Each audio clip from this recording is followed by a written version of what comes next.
जो मस्जिद की अजमत को बता सके, जो इस्लाम की पाकिस्तान को दुश्मनों के सीने पे चढ़ के इस्लाम को स्थापित कर सके। क्योंकि हमारा बेटा मुर्गा बिरयानी के चक्कर में रहा, बच्चे कुछ लोग लूडो में, मोबाइल में, अय्याशी में, झूठ में, फहश में, गाने में, फिल्मी दुनिया में, सारी चीजों में हमने मस्त कर दी।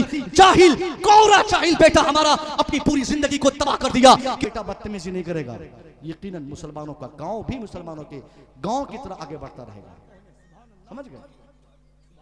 तो ये दो पैगामात मैंने दिए। पहला ये कि आपको अपने बच्चों को पढ़ाना है और पढ़ाने के साथ साथ अपने बच्चों की तरबियत करनी है, उनकी एक्टिविटीज चेक करते रहना है।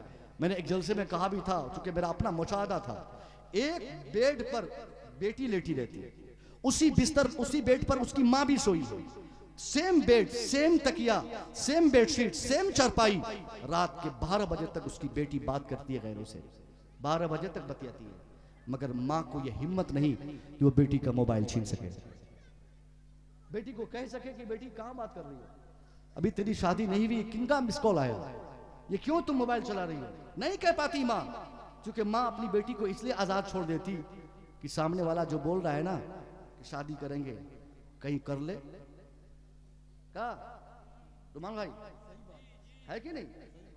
माँ आजाद छोड़ देती। एक दिन वही माँ रोते थकती नहीं, उसकी माँ बोलती, हजरत मेरी बेटी भाग गई, मेरी बेटी समाज को ले डूबी, बेटी मैं तो ये हजरत मैं गांव में घूमने लायक नहीं बची। अरे साहब, जिस दिन आपको अपनी बेटी को सुधारना था, उस दिन तो एक 15,000 के मोबाइल के चक्कर में आपने अपनी बेटी को छोड़ दिया कि लड़का मोबाइल दिया है, बड़ा अच्छा लड़का है। 15,000 का मोबाइल देकर हमारी बेटियों की इज्जतें लूट ली जाती है।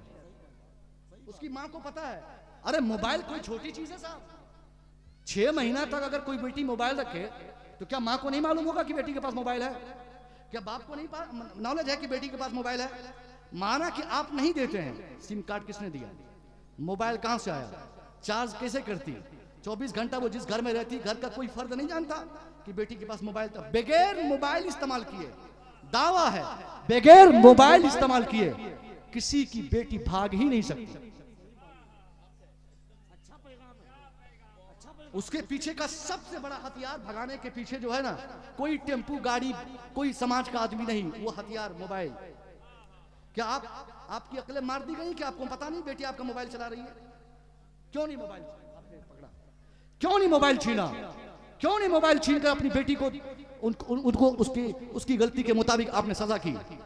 अब भुगतिए, डोम के साथ, दुसात के साथ, एससी के साथ, एसटी के साथ, गैर मुस्लिम के साथ, मुस्लिम ही के साथ। भागने का मतलब चाहे किसके साथ भी भागे, भाग जाना ही समाज की इज्जतों को ले डूबना है। और इसकी तादाद इतनी बढ़ रही है हमारे समाज में, आप अगर अभी कंट्रोल नहीं करेंगे ना, आज 5 लोगों की बच्चियां ऐसी गलती की है, एक दिन आएगा कि 5 की जगह पे 50 की बच्चियां इस कदम को आगे बढ़ा देंगी। इससे पहले साहब कि हमारा माहौल खराब हो जाए, हम अपनी बेटियों के अंदर इस्लाम पिलाने की उनको कोशिश करें, इस्लाम समझाने की कोशिश करें, उनकी तालीम हम इस कदर रखें। जहां तक तालीम का सवाल है, इस्लाम ने पढ़ना हमारे लिए जरूरी करार दिया है, मगर तालीम ऐसी हो जिससे हमारी बेटियों को हया समझ में आए, जिससे हमारी बच्चों को इस्लाम समझ में आए, जिससे हमारी बच्चों को इस्लाम का कानून समझ में आए। और जिस तालीम के हुसूलियाबी में हमारी बेटी बेहया हो जाए, इससे बेहतर है कि हम अपनी बेटी को जाहिल छोड़ दें, है कि नहीं? अभी वो एग्जाम हुआ है बीपीएससी वाला बिहार में, 2 बार हुआ ना। हमारी कुछ बच्चियों को कामयाबियां मिली, कुछ बच्चियां पास हो गई। अब कुछ बच्चियां पास हो गई तो कुछ की जो नहीं हो पाई, कुछ बच्चियां पास। अब उनके माँ बाप चाहते कि जल्दी से इनको भी बीएड करवा दिया जाए, जल्दी से नौकरी इनको भी मिल जाए।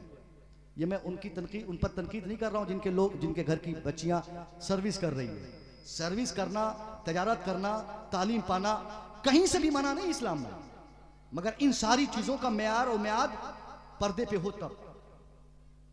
मगर जो आज हालात है ये बता रहे हैं कि आज पर्दा चाहकर भी आप नहीं करवा पाएंगे। अगर हमारी बच्चियां घर से बाहर चाहे पढ़ने जाए या पढ़ाने जाए, 100%, मैं भी स्कूल का एक छोटा सा मास्टर हूं, 100% अगर आप उसको जाल में बंद करके, डब्बा में पैक करके, स्टेबलाइजर में बंद करके अगर उसको आप लेके जाएंगे ना, ये पिन मार के, उसके बावजूद आपकी बेटी को तो पढ़ाने जाना ही है।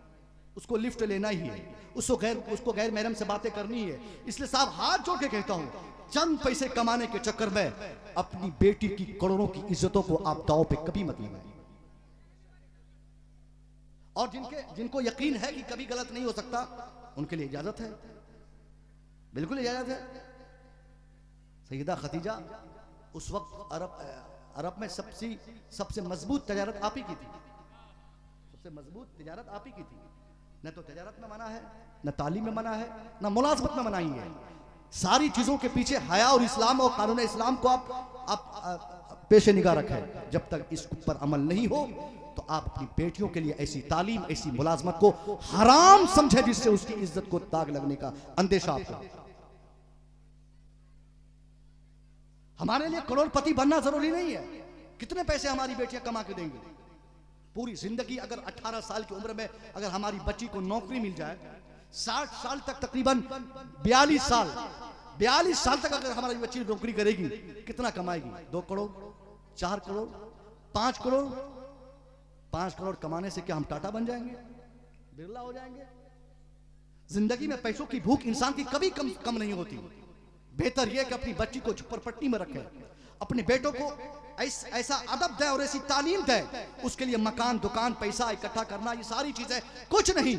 उनको अगर आप फूस का मकान में भी रहकर अच्छा इंसान अगर आप बनाकर चले जाएंगे दुनिया से, आप मर भी जाएंगे ना, आप अपनी कब्र से रूहानी तौर पर अपनी बेटी और अपने बेटे को मुलाहाजा करेंगे कि जिस बेटी के लिए आपने, जिस बेटों के लिए आपने अच्छी तालीम और बेहतर तरबियत का आपने दुनिया में इंतजाम किया था, तालीम और तरबियत की बुनियाद पर फूस और टीन के मकान में भी आपके वो बच्चे इज्जत कमा रहे हैं।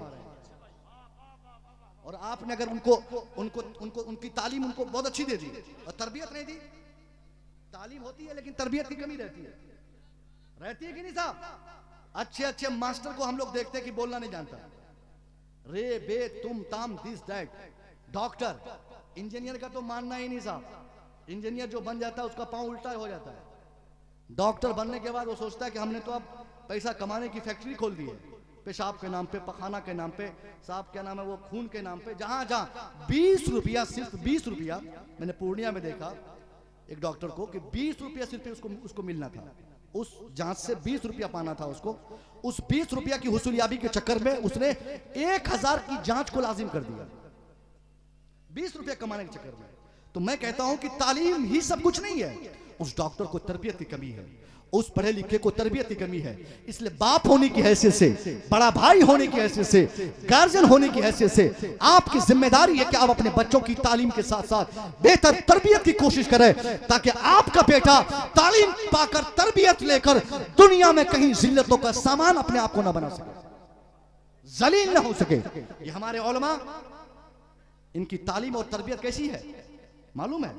रात के 12 बजे आप फोन कीजिए, हजरत मेरा बेटा सो नहीं रहा है, नींद नहीं आ रही है, चिल्ला रहा है। हजरत बोलेंगे ठीक है, बता दो किधर जाना है। जिस हालत में हजरत उठेंगे, टोपी पहने न पहने इससे कोई फर्क नहीं। आपके घर जाना हो तो घर जाएंगे, जहां जाना हो वहां जाएंगे, कुरान पाक की आयतें पढ़कर दम करेंगे, घर जाएंगे। मगर ऐसी तरबियत इनकी है कि ये समाज की हमदर्दी को समझते हैं, समाज की जरूरतों को महसूस करते हैं, समाज की जरूरतों के एतबार से ये अपनी जिंदगी और अपनी जरूरियात को सामने रखते हैं। मगर आपने इनको कभी इज्जत की निगाहों से नहीं देखा, आपने कभी इनकी इज्जत नहीं की। इसी वजह से आपके बच्चे पढ़ नहीं पाते, इसलिए आप अपने बच्चों को पढ़ा नहीं पाते, क्योंकि आपके दिमाग में भूत सवार है पैसा कमाने का, डॉक्टर बनाने का, इंजीनियर बनाने का, क्या बहुत बड़ा डॉक्टर बनाकर खूब पैसा लूटने का। इसलिए न तो आप आलिम बन सके, न आपका बेटा बन सका, न आपका बेटा हाफिज बन सका। इसलिए मैं कहना चाहूंगा साहब, आपके दिमाग में जो भूत सवार है पैसा कमाने का, अगर इस नीयत से आप अपने बेटे को पढ़ा रहे हैं तो पैसा कमाने वाला बेटा कभी भी आपका अपना बेटा नहीं बन पाएगा, कभी भी वो आपके साथ बेहतर ट्रीट नहीं कर पाएगा, कभी वो अपने बाप की इज्जत नहीं कर पाएगा। जो बाप अपने बेटे को पैसा कमाने की मशीन समझता है, जो बाप अपने बेटे को तरबियत किए बगैर, तरबियत की तालीम दिए बगैर सिर्फ पैसा कमाने की तालीम दिलाता है, वो बाप इंतजार करे कि आने वाले वक्तों में उसका बेटा पटना का डॉक्टर जरूर बनेगा, मगर उसका बाप पटना में नहीं रहेगा, बल्कि बाप उसका यही सिकोरना में रहेगा, बेटा पटना में फ्लैट लेके रहेगा, उसकी बहू पटना में रहेगी, बेटा यहाँ चिल्लाएगा। 5-5 घंटे तक आज हमारे बुजुर्गों को देखा जाता, 10-10 घंटे तक हमारे बुजुर्ग एक ही बेड पर लेटे हैं, पेशाब पर लेटे हैं, उसको उठाने वाला कोई नहीं, उसकी करवटें बदलने वाला कोई नहीं, उसकी चादर बदलने वाला कोई नहीं, उनका बिस्तर चेंज करने वाला कोई नहीं। कहां गई वो धमकी, कहां गया वो शौक, कहां गई वो बड़ी बड़ी बातें, कहां गया वो गुरूर, कहां गया वो तकब्बुर। बाप ने कहा था अब हजरत मेरा बेटा एक बार इंजीनियर बनेगा ना, फिर मस्ती की जिंदगी मेरी हो जाएगी, मगर बेटा इंजीनियर बनकर बेंगलोर में रहता है, बेटा डॉक्टर बनकर दिल्ली में रहता है, बेटा अमेरिका चला गया, मगर बाप आज उसकी बेडशीट चेंज करने वाला कोई नहीं। खुदा की कसम, अगर उस बाप की ये तमन्ना है कि बुढ़ापे में मेरा बेटा मुझे सीनों से लगा के रखे, तो इसके लिए जरूरी यह है डॉक्टर बनाने से पहले बेटों को इंसान बना दिया जाए, डॉक्टर बनाने से पहले बेटों को इंसानियत की तालीम दी जाए, इंजीनियरिंग की तालीम दिलाने से पहले बेटों को आदमियत की तालीम दी जाए, ताकि हमारा बेटा आने वाले वक्तों में डॉक्टर इंजीनियर बनकर पटना में अय्याशी की जिंदगी ना गुजारे, बल्कि सिकोरना में बुढ़ापे की हालत में अपने बूढ़े बाप को सीनों से लगाकर जिंदगी गुजारे। नारे तकबीर, नारे रिसालत, उलमाए अहले सुन्नत, मसलके आला हजरत, नारे तकबीर, नारे रिसालत।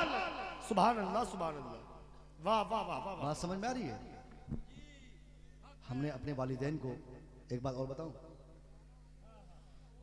मेरी बातों का सेंस ये नहीं साहब कि आप अपने बच्चों को, या जो लोग अपने बच्चों को नहीं पढ़ा सके उसके बेटों को मैं छूट दे दूं कि अपने बाप को जो कह रहा हूं कह दो, ऐसा नहीं। ए बाबू सुन, मोबाइल रख, यूट्यूबर बहुत पड़े हुए हैं, देखो बंगाल से वो ये मालदा से आ गए हैं, मालदा से, मुर्शिदाबाद इलाके से, आयरन इलाके से ये लोग आए हुए हैं, बाप रे उतनी दूर से लोग रिकॉर्ड करने आए हुए हैं, इनका चैनल अपना चलता है, उसके बाद भी आप मोबाइल, छोटा सा मोबाइल है, क्या कीजिएगा, ये बड़ा कैमरा है यहाँ पे।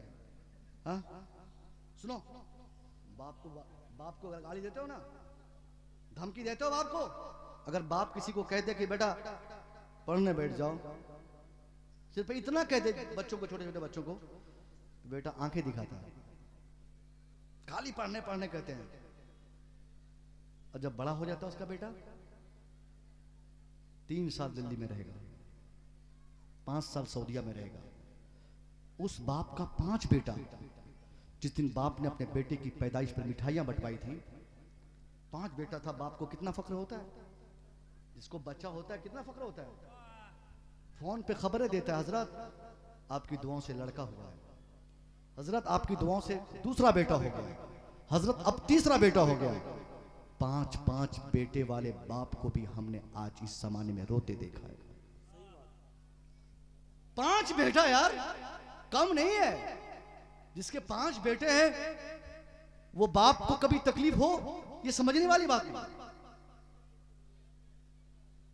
ये सोचने वाली बात है कि 5 बेटा उसने पैदा किया, उसकी तालीम तरबियत का जिम्मा उसने लिया, जमीन बेची, मकान बेचा, पढ़ाया लिखाया, उसको किसी लायक बनाया, और आज बाहर बेटा घूम रहा है, बाप यहां पे पेशाब पे लेटा हुआ है, उठाने वाला तक नहीं, और उम्मीद करता है कि बहू सेवा करे।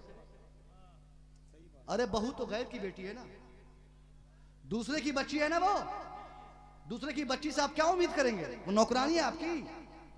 जब आपका बेटा आपका साथ नहीं देता तो दूसरे की बेटी से आप क्या अपेक्षा करते हैं, क्या आपका पखाना साफ करे? नहीं करेगी साहब वो आपका पखाना, क्या कर लेंगे आप? शरीयत ने उनको इसका हुक्म, इसके लिए पाबंद भी नहीं बनाया। शरीयत का कानून सुनिए, जिंदगी में कभी भी किसी की बहू, सुनिए गौर से, फतवा दे रहा हूं मैं, या आप लोग की जबान में बोल रहा हूं, जिंदगी में कभी भी किसी की बहू किसी सास को या किसी ससुर को कभी एक गिलास पानी तक न दे, कभी भी न दे, तो शरई एतबार से उस बहू की कोई गिरफ्त नहीं है, कोई पकड़ नहीं। यह और बात है, जन्नती बहू की आदत होती है बगैर किसी शरई प्रेशर के वो बहू अपने सास की खिदमत करती है, जन्नती बहू की पहचान है, अपने ससुर की इज्जत करती है, जन्नती बहू की पहचान है, मगर शरई एतबार से उसकी कोई गिरफ्त नहीं है। क्यों नहीं है? क्योंकि अगर ससुर को 5 बीघा जमीन है, तो क्या कट्टा जमीन का हिस्सा उसकी बहू को मिलता है? कुछ मिलता है? अरे बहू को आपके पैसों में से कोई हिस्सा है? नहीं है। जब आपके पैसों में हिस्सा उसका नहीं, आपकी दौलतों में उसकी उनका शेयर नहीं, तो आप उनकी जिंदगी में आपका कौन सा हिस्सा है? क्यों ये उम्मीद करते हैं कि आपकी बहू पांव दबाए, कपड़ा साफ करे, चूल्ही में माटी दे, आंगन साफ करे, आपका कपड़ा, पूरे घर का कपड़ा, पूरे समाज का कपड़ा धोए? उसका बाप जमीन बेचकर अपाची दिया इसलिए क्या? उसका बाप 5 लाख दिया है, आप उसको धमकी से काम नहीं करवा सकते। आपने उसके घर तबाह किए हैं। उसका बाप 5 साल से दिल्ली में उसकी बेटी की शादी कराने के लिए जिंदगी गुजार दिया, तब जाके बेटी की शादी कराया है। अब वो बेटी जैसा कहेगी वो लड़की वैसा आपको करना पड़ेगा। अगर आप चाहते हैं कि उस बेटी से काम लिया जाए तो आंख बंद करके पहले अपने बेटों को शादी कराने का हौसला अपने दिल में पालिए, बगैर किसी ये क्या बोलते कि पैसे के जहेज के, बगैर किसी लालच के बेलौस अपने बच्चों की शादी कराने का जब तक आप इसकी आदत नहीं डालेंगे, कभी भी आपका बेटा तरक्की, कभी भी आपकी बहू आपकी बात नहीं मानेगी। नारे तकबीर। हजरात मोहतरम देखें, खतीब अहले सुन्नत, माहिर वेदो पुराण, चतुर्वेदीय महान हजरत अल्लामा मौलाना मुफ्ती फिदाउल कादरी नईमी साहब क़िबला मदज़िल्लहुल आली व नूरानी गोपालगंज बिहार से आपके करीब आए। आइए मोहब्बत के साथ सारा मजमा इस्तकबाल कर दीजिए। हमारे उलमा खड़े होकर इस्तकबाल करें, आप बैठे रहें। नारे तकबीर, नारे रिसालत, उलमाए अहले सुन्नत मसलके आला हजरत फैज़ान ख्वाजा गरीब नवाज, सीरत ख्वाजा गरीब नवाज, इस्लाह मुआशरा कॉन्फ्रेंस, नारे तकबीर, नारे रिसालत। माशाअल्लाह, बहुत बहुत मुबारकबाद। हमारे सिवान से मुफ्ती फिदाउल कादरी साहब बड़े अच्छे खतीब हैं और बड़े पढ़े लिखे हैं। चूँकि अभी बीपीएससी जैसा एग्ज़ाम ये माजूर भी हैं, उसके बावजूद ये कितनी मेहनत की है और कितना नॉलेज इनको है कि बीपीएससी जैसे एग्ज़ाम को यूनिवर्सिटी के प्रांगण में रहने वाले लोग पास नहीं कर सके, और बेहमदे ताला उसको पास करके अभी अल्लाह ने इनको सर्विस भी दिला दी।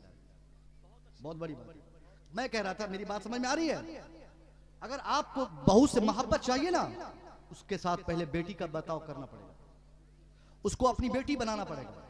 बहू से काम लेना हो, उनको बेटी समझिए, बेटी की तरह ट्रीट कीजिए, उनको खादिमा और गुलाम जिस दिन आप समझने लगिएगा, कोई बेवकूफ इस दुनिया में नहीं है जिसका बाप अपनी जमीन बेचकर अपनी बेटी की शादी कराया है। उसकी बेटी को तो तिनका भर भी तकलीफ अगर उसके घर में होगी तो जाहिर सी बात है वो लड़की नाराज होगी, तो आपका पूरा घर जहन्नम का माहौल में तब्दील हो जाएगा, क्योंकि उसके बाप ने भारी भरकम कीमतें चुकाई है। आपको अगर खुशहाली चाहिए तो पहले फ्री में लड़की तलाश कीजिए कि मुझे एक ऐसी लड़की अपने बच्चे के लिए चाहिए, लड़के के लिए चाहिए, जो लड़की पाबंद शरअ हो, जिस लड़की को नमाज पढ़ने की आदत हो, जो लड़की कलमा जानती हो, जो दुरूद पढ़ने की जो प्रोहिबिटेड नहीं हो, जो आदी हो, जो हमेशा दुरूद पढ़ती हो। ये सोच और देखकर जब आप अपने बेटे की आप शादी कराएंगे, मैं दावे से कह सकता हूँ बेटी कभी भी आकर आपके घर में हुकूमत नहीं करेगी, कभी हुकूमत नहीं करेगी। मगर ये नहीं देखते, मेरी बात तवील हो जाए, आखिरी जुमला उन लड़कों के लिए, मेरे बच्चों, आपकी बीवी कितने दिनों तक आपके बाप की इज्जत करेगी, ये आपकी जिम्मेदारी है। छोड़ो यार, दिल्ली में रहना 5 साल नहीं रहेंगे, दिल्ली 2 साल बाहर नहीं रहेंगे, कम से कम बुढ़ापे के अय्याम में अपने बूढ़े बाप की दुआएं तो मिल जाएगी। अरे बूढ़े बाप की दुआ मिलना दुनिया की सबसे बड़ी दौलत है यार। बूढ़े बाप की ना कि बाप की, चाहे बुढ़ापे में हो या जवानी में हो, बाप की दुआ लेना यह सबसे बड़ी दौलत आपके लिए है। मगर हम नहीं लेते। बाप नाराज रहे, रोता रहे, पखाना करता रहे, पूरी लुंगी गंदी हो जाए और बिल्कुल गलाजत में बाप की पूरी रात कट जाए, उससे कोई मतलब नहीं। पीर साहब राजी होना चाहिए। क्या पीर साहब खुश हो, पीर साहब को लगे कि साहब मैं अपने मुरीदों के इलाके से हो आया हूं। दुनिया के सारे पीरों की मैं बात कर रहा हूं, सारे पीरों की, सारे पीर भी मिलकर आपको जन्नत दिलवाना चाहें, सारे पीर फी ज़माने ना दिलाना चाहे, और सिर्फ आपका बाप आपके लिए अल्लाह से कह दे कि अल्लाह मेरा बेटा क्यों इतना गद्दार हो गया, मैं अपने बेटे से खुश नहीं हूं। उलमा बयान फरमाते हैं कि जिस शख्स से उसका बाप नाराज है ना, उससे अल्लाह कभी खुश नहीं हो सकता, और जिससे अल्लाह नाराज होगा अल्लाह की जन्नत उससे कभी नहीं मिल सकती। इसलिए आपके लिए जरूरी है कि अपने बाप को राजी करें, उनकी दुआएं लें, उनका पांव दबाएं, कोशिश करें कि कभी आपका बाप रोए नहीं। आपको मालूम है, आप दिल्ली में रह के एसी में सोते हैं, यहां बाप को एक टेबलेट खिलाने वाला कोई नहीं है। आंख में दवाई डलवाने के लिए जिसका बूढ़ा बाप गांव के किसी बच्चे की तलाशी करता हो, उसके लिए मुतलाशी हो, इंतजार करता हो कि वो लड़का आए मेरी आंख में 2 बूंद दवाई डाल दे, खाक हो जाएगी मेरी जवानी, हमारी दौलत, हमारी मुलाजमत, हमारी ताकत, हमारी पूरी शोहरत, जिसकी बुनियाद पर हमारे बाप को कभी तकलीफ हो। नहीं चाहिए दिल्ली में ठेकेदारी। अगर बाप बेचारे को यहां पर दवाई खिलाने वाला नहीं, गांव में यहां पर एक लोटा पानी देने वाला उनको कोई नहीं, और बेटा बड़ी बड़ी बातें करता कलकत्ता में, बेटा ये सेठ बना हुआ मुंबई में। अरे साहब, कोशिश करो कि आपका बाप जब तक आखिरी सांस न ले तब तक आप उनको अपने सीनों से, अपनी निगाहों से अलग न करें। जिस तरह एक बाप की कोशिश रहती है कि मेरा बेटा 24 घंटा मेरी निगाहों के सामने बना रहे, एक सेकंड के लिए बाप से जैसे बेटा बचपने में जुदा होता है, बाप बेचैन होता है, उसी तरह उस बाप का भी आप उनके बुढ़ापे में ख्याल करें कि आप एक सेकंड के लिए भी उस बाप को अपने सामने से जाने ना दें। दुआएं लो बूढ़ों की, एक कतरा आंसू अगर आपका बाप गिरा दिया ना, करोड़ों की दौलत आपकी तबाह बर्बाद कर दी जाएगी। ये जो जिंदगी भर की हमारी हरियाली खत्म हुई, बड़ी बड़ी कंपनी का मालिक हुए, बड़ी नौकरी मिली, बड़ी मुलाजमत मिली, बावजूद इसके जो आज हम लोग खुश नहीं नजर आते, इसकी वजह एक यही रहती कि हमारे वालिदैन हमसे खुश नहीं है। बहुत ज्यादा पैसा कमा लेना खुशहाली के लिए जरूरी नहीं है। बहुत ज्यादा पैसा कमाकर मकान बड़ा बना लेना, गाड़ी खरीद लेना अच्छे इंसान बन जाने की दलील नहीं है। आप 5,000 कमाइए, 5,000 ही कमाइए, धान काट के, मकई काट के, गेहूं काट के, रिक्शा चला के, ईंट ढोकर, पत्थर ढोकर, सरिया चलाकर, अगर आपने 5,000 महीने का कमाया है, अगर एक तनख्वाह आप अपने बाप के कदमों में लाकर रख दिए ना कि अब्बा ये मेरी पहली पगार है, ये मेरी पहली तनख्वाह है अब्बा, ये आपकी दवाई के लिए या आपके पॉकेट खर्चे के लिए मैंने दिया है। अगर उस हालत में बाप ने उस पैसे को कबूल करके अल्लाह से कह दे कि अल्लाह मैंने अपने जवान बेटे की जवानी में कमाई हुई इस रकम को कबूल किया, अल्लाह तू भी मेरे बेटे को कबूल फरमा ले।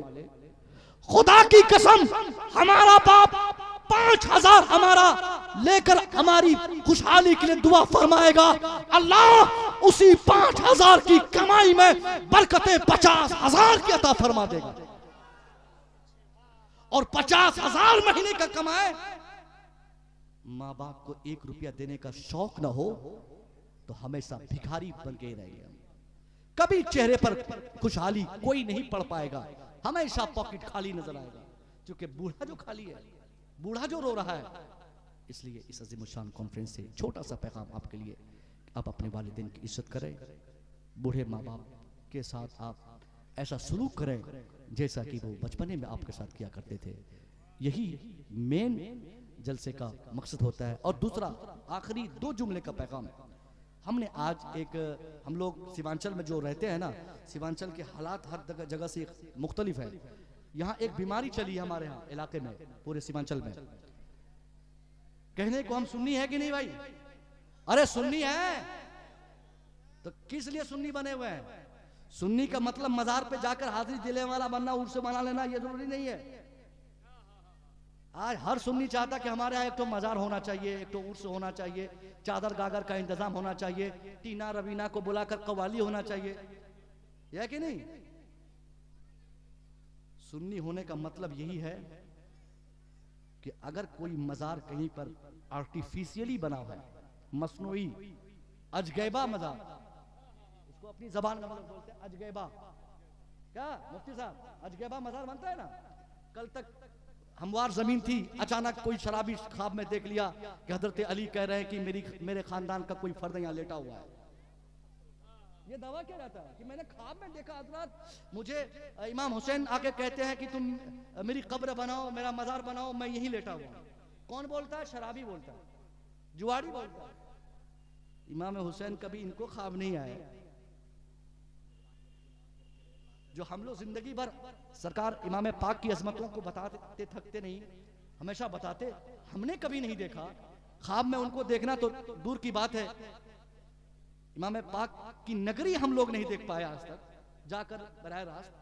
और आप शराब पीकर देख लिए, झूठ है झूठ, ये पैसा कमाने के लिए है, ये चादर उधर बेचकर माल कमाने के लिए है। अगर आप सुन्नी हैं तो सुन्नी होने का मतलब यह है कि कोई भी खिलाफ शरअ काम अगर आप देखें कि इसकी वजह से बिदअत फैलेगी, इसकी वजह से हमारी सुन्नियत पर लोग अंगुलियां उठाएंगे, तो आपकी मजहबी जिम्मेदारी यह बनती है कि आप फावड़ा उठाकर ऐसे आर्टिफिशियल मजार को तोड़कर अल्लाह के नबी को राजी करने का सामान इकट्ठा करें।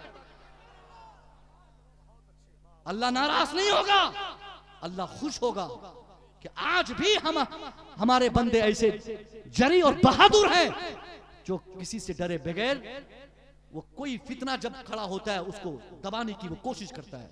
ये बहुत बड़ा फितना है, कहीं मजार बना देना। हमारे पूर्णिया में तो साहब हम लोगों ने बहुत मेहनत की, कितनों को फावड़ा डाल के जैसे भी चलवाकर ये हम लोगों ने खत्म कर दिया, गाय बंधवा कर हमने उस मजार की अजमतों को तबाह किया।